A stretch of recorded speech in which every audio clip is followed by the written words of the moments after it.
you can use.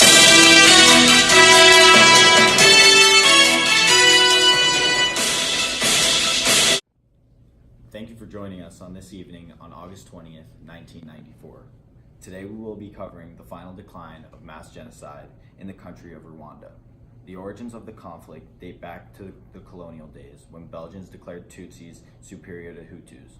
Although the two groups speak the same language, follow the same tradition, and practice the same cultures, and inhabit the same areas, Tutsis received better education as well as safer and better paid jobs. About 35 years ago, there was another conflict between the two ethnic groups where more than 20,000 Tutsis were slaughtered. Since then, the tensions have been rising and the two ethnicities have finally clashed. The crisis has been raging on for nearly 100 days. It all started following the mysterious plane crash carrying former President Juvenal Habyarimana, who was a Hutu.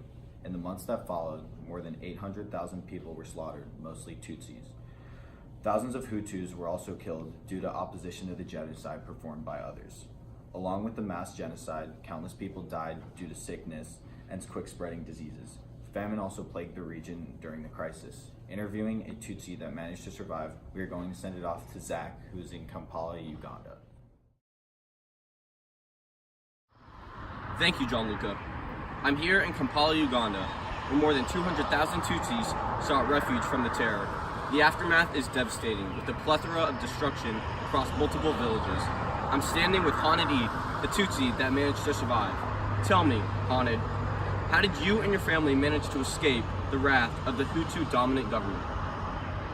I did not make it out with my family. We had a plan to find any means of escape and then meet at this refugee camp at August 1st. That was almost 3 weeks ago. I'm still hopeful they are alive, but I've gotten no signs of their survival. I'm sorry to hear that. Where were you when it all started? I was sitting at home, watching the news, when the plane crash came up. I was a strong supporter of President Habyarimana and was devastated to hear this. Not that that mattered anyways. My Hutu neighbors were outraged. They ran to my house and started throwing stones at my windows. I was barely able to escape before my entire house was engulfed in flames. Besides the traumatic events that have occurred involving your family, how else has this conflict impacted you? I lost everything. My farm, my shop, the house has been my family for many generations. All the books that I owned, along with many other belongings, are gone. Either stolen from Hutus or burned in the fire. I've seen my closest friends get robbed, murdered, and tortured, and this will forever haunt me. I don't know how they are associating Tutsis with this crime against our former president, but I'm ready for the conflict to stop. I'm truly sorry to hear everything that is going on with you. I wish you nothing but luck finding your family, and thank you for your time. Now we are sending it back to Gianluca and the stew. Wow, that's truly terrible.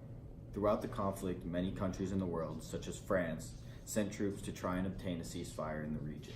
The United Nations were also involved, sending troops there. A new government has been attempted to be created, yet it's still unstable. The long-lasting conflict seems like it will not end. The International Criminal Tribunal for Rwanda is currently trying people involved in the conflict. These charges range from genocide, crimes against humanity, and war crimes. Many of the criminals are either going to be imprisoned for life or sentenced to death. We will keep you updated on the conflict with our future shows. As for me and the team at JLN, thank you for joining us and good night.